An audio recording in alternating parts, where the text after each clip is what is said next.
Welcome back. In this video, I want to show you another example of a Nessus scan. So in the previous one, we scanned our Metasploitable, which is a Linux machine. Right now, we're going to see what results can we get scanning a Windows machine. So I have right here Windows 7 virtual machine, and what's special about this machine is that it hasn't been updated in a year. And keep in mind, there are a lot of people in the world that don't regularly update their operating systems.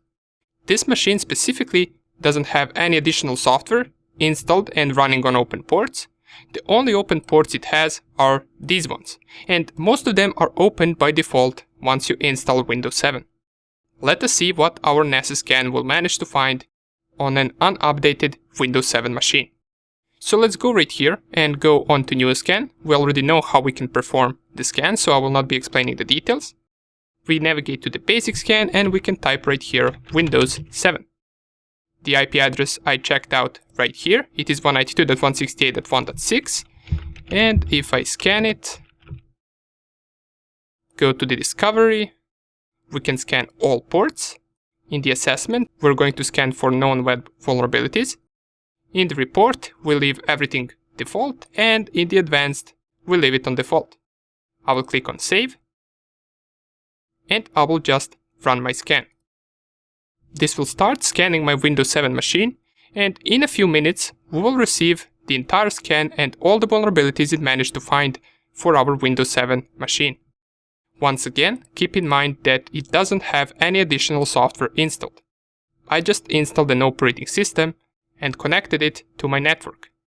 Let's wait for the scan to finish, and we're going to see what it will manage to find.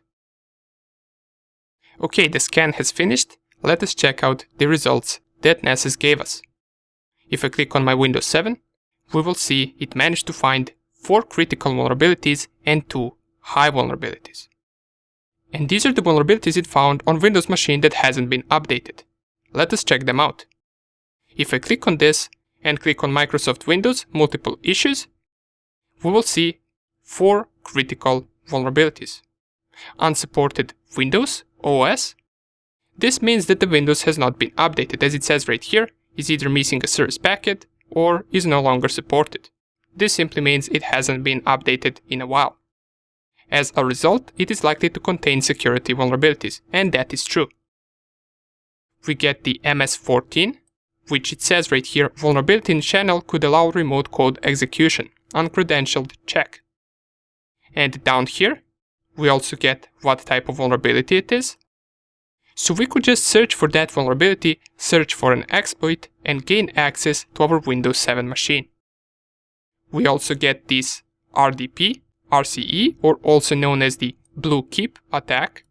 And as you can see right here, this attack is relatively new. It is from 2019. So for example, if there was anyone running Windows 7 that hasn't updated their machine since 2019, they are vulnerable to this attack. This attack exploits Remote Desktop Protocol, which is running over the port 3389. Cool, right? We managed to discover vulnerabilities and critical vulnerabilities for the Windows 7 machine. This Nessus tool is really amazing. However, there are also some vulnerabilities that it didn't manage to find.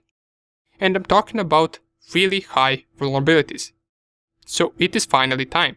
In the next section, we're going to see how we can exploit a bunch of these vulnerabilities, how we can gain access to the target, steal information from the target. We will see also how we can maintain access on the target, and we will see how we can cover our tracks. See you in the exploitation section.